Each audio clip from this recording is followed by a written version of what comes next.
সালামু আলাইকুম। আমি ডক্টর মোহাম্মদ মাহবুবুর রহমান, প্রভাষক, ফেনী হোমিওপ্যাথিক মেডিকেল কলেজ ও হাসপাতাল।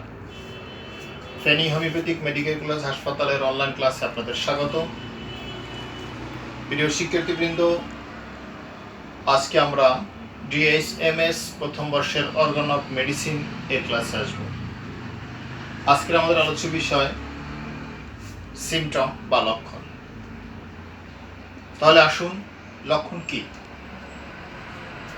লক্ষণকে এক কথা রোগের ভাষা বলা হয়। লক্ষণ হলো মানব শরীরে স্বাভাবিক সুস্থ শরীরের পরিবর্তিত অবস্থা, অর্থাৎ মানুষ যখন সুস্থ থাকে তার পরিবর্তে যখন সে অসুস্থ হয়ে পড়ে, অসুস্থ হওয়াকালীন যে সমস্ত তার মধ্যে ক্রিয়া প্রকাশ পায়, তার মনে এবং দেহে যে ক্রিয়া প্রকাশ পায়, এগুলো হলো লক্ষণ।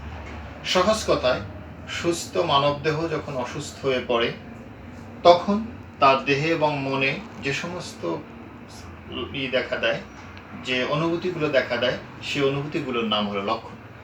আবার এভাবে বলা যায় যে যখন বহিরাগত অশুভ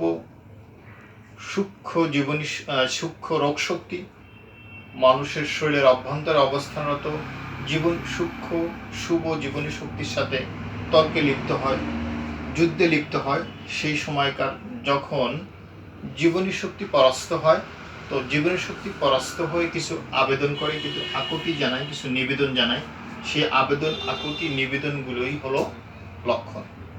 অর্থাৎ স্বাভাবিক সুস্থ মানব এর বিকৃতি যে রূপ, এই বিকৃতি রূপগুলোই লক্ষণ।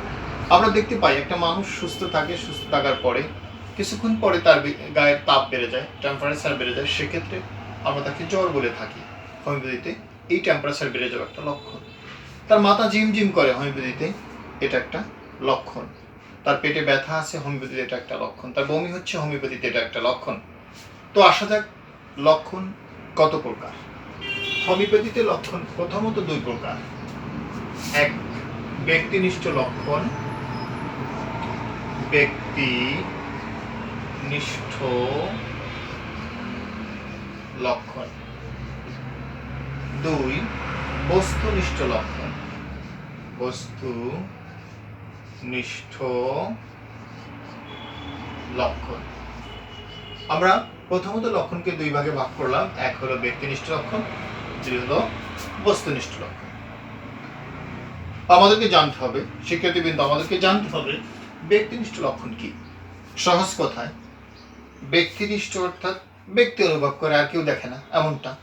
অর্থাৎ যে লক্ষণ রুগী না বলা পর্যন্ত রুগীর পরিচর্যাকারী, চিকিৎসক অথবা রুগীর কোনো নিকটাত্মীয় বুঝতে পারে না বা উপলব্ধি করতে পারে না, দেখতে পারে না, সেটা হলো ব্যক্তিনিষ্ঠ লক্ষণ।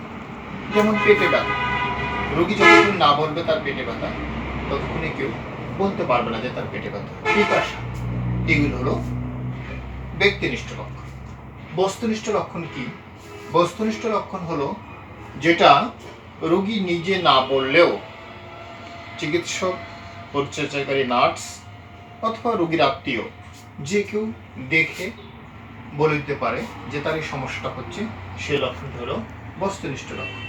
যেমন আমরা যদি কারো গায়ে একটা আঁচিল দেখি, কারো গায়ের তাপ দেখি, কেউ আমার সামনে বমি করে দিল, বাথরুম করতেছে, এগুলো দেখি, এই লক্ষণগুলো হলো বস্তুনিষ্ঠ লক্ষণ। শিক্ষার্থীবৃন্দ, তাহলে আমরা দুইটা লক্ষণ, প্রথমত লক্ষণটাকে দুই ভাগে ভাগ করলাম। এক, ব্যক্তিনিষ্ঠ লক্ষণ, দুই, বস্তুনিষ্ঠ লক্ষণ। আবার সাধারণভাবে লক্ষণকে তিন ভাগে ভাগ করা যায়, অথবা ব্যক্তিনিষ্ঠ লক্ষণকে তিন ভাগে ভাগ করা যায়। যেমন এক, মানসিক লক্ষণ, মানসিক লক্ষণ, এক নম্বর মানসিক লক্ষণ। দুই, সর্বদৈহিক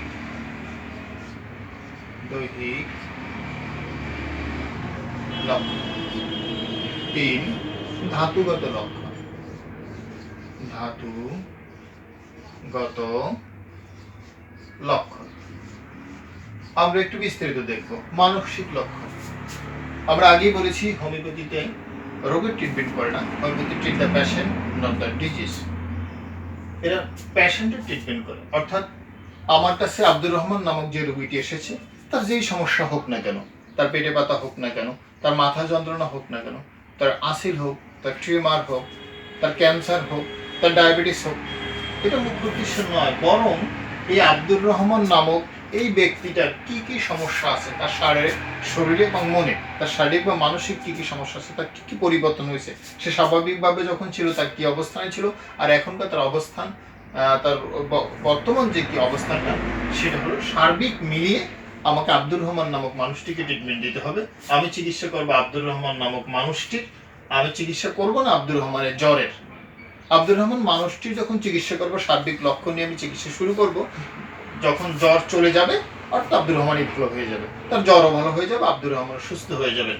আসলে মানসিক লক্ষণকে আমরা সাধারণত বুঝি, মানসিক লক্ষণ কেউ যদি একটু স্বাভাবিকের চেয়ে একটু উল্টো সিধা বলা শুরু করে, আমরা তখন তাকে মেন্টাল ডিজঅর্ডার বলি বা একটু মেন্টাল টাইপের বলে থাকি।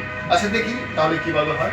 তো মানসিক লক্ষণগুলোর ভিতরে আমরা দেখছি প্রেম, ভালোবাসা, ইচ্ছা অনিচ্ছা, এইগুলো চলে আসে মানসিক লক্ষণ। তার অর্থাৎ সে পছন্দ করে বেশি, যেমন সে খুব আবেগী, সে ঘৃণা করে, ঘৃণা প্রবণ, এটা তার মেন্টালিটির ভিতরে চলে আসতেছে।